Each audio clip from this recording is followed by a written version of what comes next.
Screen पर एक tweet देख सकते हैं आप, और ये जो ट्वीट है, ये ट्वीट किसके द्वारा किया गया? कनाडा के पीएम के द्वारा, यानी कि कैनेडियन पीएम ने ट्वीट किया 4 दिन पहले। और इस ट्वीट में इन्होंने क्या लिखा? इसमें इन्होंने लिखा कि भारतीय पीएम मोदी को बधाई जी, कनाडा काम करने को तैयार है, रिश्ते आगे बढ़ाने को तैयार है, लेकिन दोनों देशों के बीच ह्यूमन राइट्स, नियम कानून के आधार पर इन सब मामले हो तो आगे बढ़ने को तैयार है। अब इसका जवाब पीएम मोदी ने 4 दिन बाद दिया है। अब जब आप देख रहे होंगे ताइवान के राष्ट्रपति को भी तुरंत जवाब दे दिया, लेकिन कनाडा के पीएम को जवाब देने में 4 दिन का समय लिया, तो आखिर भारत ने जवाब दिया होगा। जानेंगे क्या जवाब दिया है पीएम मोदी ने। तो वहीं दूसरी तरफ बोया बीज बबूल का तो आम कहाँ से होई, क्या कुछ ऐसा ही हो रहा है? पाकिस्तान में मारे गए 7 सेना के लोग, बड़ा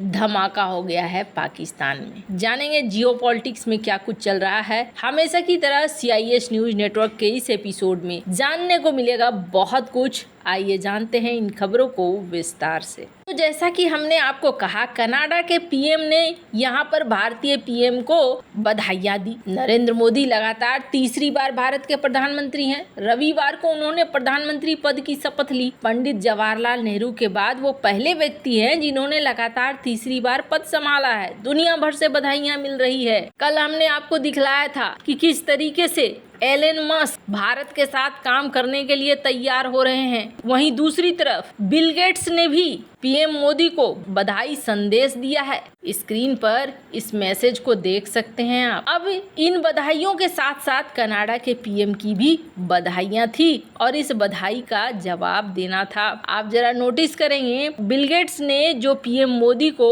बधाई संदेश भेजा था, इस बधाई संदेश में 3.3 मिलियन व्यूज आए हैं। वहीं इसी के बराबर में करीब कनाडा के पीएम का भी आया है, यानी दुनिया भर की निगाहें कनाडा के पीएम के बधाई संदेश पर थी। और भारतीय पीएम इस बधाई संदेश का क्या जवाब देते हैं, ये बहुत जरूरी हो गया है। भारत और कनाडा के बीच में संबंध अब रसातल पर जा रहे हैं और कनाडा की इकोनॉमी के लिए ये ठीक भी नहीं है। स्क्रीन पर एक आर्टिकल देख सकते हैं, स्टूडेंट्स की संख्या लगातार घटती दिख रही है और अब ऐसा लगता है कि रिश्ते और बिगड़ेंगे। आमतौर पर इस तरह के बधाई संदेशों में मानव अधिकारों या कानून के शासन का जिक्र किए बिना ही साथ काम करने की बात कही जाती है, लेकिन ट्रूडो का संदेश काफी सपाट था और इसका जवाब भी पीएम मोदी की तरफ से इसी अंदाज में दिया गया। स्क्रीन पर आप ट्वीट देख सकते हैं। उन्होंने लिखा, बधाई संदेश के लिए धन्यवाद। भारत आपसी समझ और एक दूसरे की चिंताओं के प्रति सम्मान के आधार पर कनाडा के साथ काम करने को उत्सुक है, यानी जैसे को तैसा।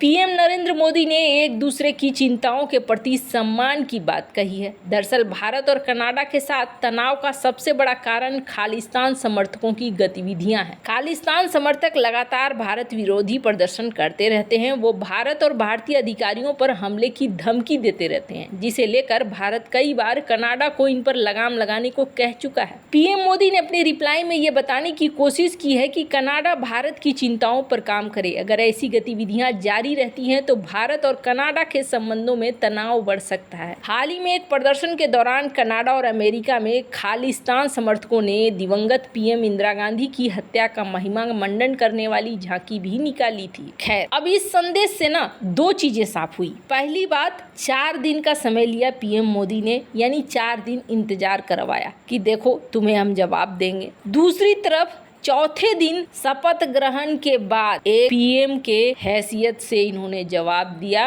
और जवाब करारा वाला दिया, मगर कहीं से भी कोई किंतु परंतु दिमाग में बैठा हुआ है कि मैं कमजोर हूँ या बहुमत नहीं अकेले को बीजेपी को मिली है तो हम कमजोर हैं, ये चीज दिमाग से निकाल दो। खैर, अब आने वाले समय में और भी रूप देखने को मिल सकते हैं। फिलहाल भारत ने बड़ा ही स्ट्रॉन्ग तरीके से यहाँ जवाब दिया है। वहीं दूसरी तरफ तरफ बेचारा पाकिस्तान क्या करे। अभी अभी शहबाज शरीफ मिलके आए थे जिनपिंग से और जिनपिंग से ये वादा करके आए थे कि टेंशन नहीं लो भैया, पीओके में, बलूचिस्तान, सीपेक में सब जगह हम एकदम ठोस होकर रहेंगे और तुम्हारे इस 65 अरब डॉलर को डूबने नहीं देंगे। चीनी कर्मियों को सुरक्षा का आश्वासन दिया था, लेकिन आश्वासन धरती पे उतरता हुआ दिख नहीं रहा है। सीपेक के साथ कई ऐसे मुद्दे हैं जो पाकिस्तान के सामने बड़ी चुनौती बने हुए हैं। चीन ने पाकिस्तान में आर्थिक गलियारे के विकास के लिए 65 अरब डॉलर खर्चा कर दिया, लेकिन ये डूबता हुआ नजर आ रहा है। और 26 मार्च को जब एक बड़ा आतंकी हमला खैबर पख्तूनख्वा के दासू में हुआ था, 5 चीनी इंजीनियर मारे गए थे, चाइना बहुत बौखलाया था। बौखलाकर चाइना ने मीटिंग पर मीटिंग की और पाकिस्तान ने कहा कि हम एकदम सुरक्षा देंगे, सब कुछ अच्छे से करेंगे। पाकिस्तान में इस समय बलूचिस्तान की आजादी का आंदोलन भी एक बार फिर रफ्तार पकड़ रहा है। बलूच अलगाववादी गुटों ने हाल के समय में चीन से जुड़े निवेश पर भी हमले करने शुरू कर दिए हैं। इस हमले के कारण चाइना नाराज होते रहता है, जिसके बाद पाकिस्तान पर दबाव बढ़ता है। अब पाकिस्तान अगर खुले हैंड से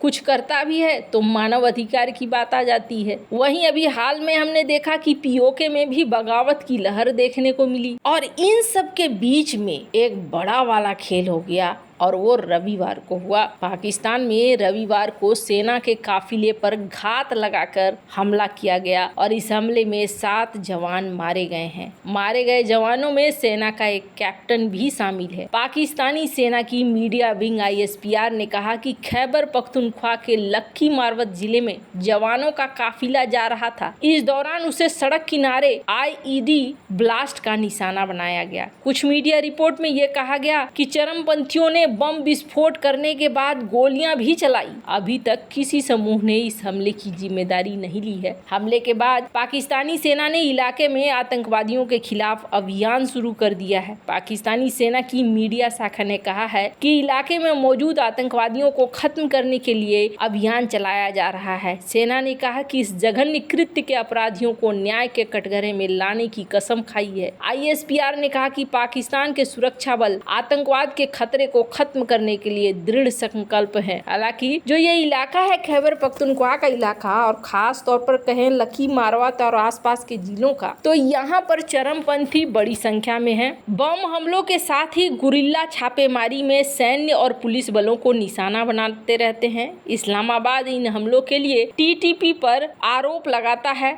जो एक संगठन है। पाकिस्तानी अधिकारियों का कहना है कि TTP अफगानिस्तान से ऑपरेट होता है और ये हरकत करते हैं, हरकत करके भाग जाते हैं। हजारों पाकिस्तानी नागरिक और सुरक्षा बल इसमें मारे गए हैं। खैबर पख्तूनख्वा प्रांत की शनिवार को जारी रिपोर्ट में कहा गया कि इस साल के शुरुआत में हमले में कम से कम 65 पुलिस अधिकारी मारे गए हैं, 85 लोग घायल हुए हैं। इसमें यह भी कहा गया कि इस अवधि में पाकिस्तानी सुरक्षा बलों ने भी 120 आतंकियों को मार गिराया है, 300 को गिरफ्तार किया है। दोनों तरफ से यहाँ पर चल रही हैं चीजें। खैर, अब एक तरफ तो इकोनॉमी की क्लास लगी हुई है और दूसरी तरफ ये सब कुछ हो रहा है। वैसे आपको क्या लगता है, इन सब मामले में आपकी क्या राय है? कमेंट कर जरूर बताएं। जल्द मिलते हैं अगले वीडियो में नई खबर के साथ।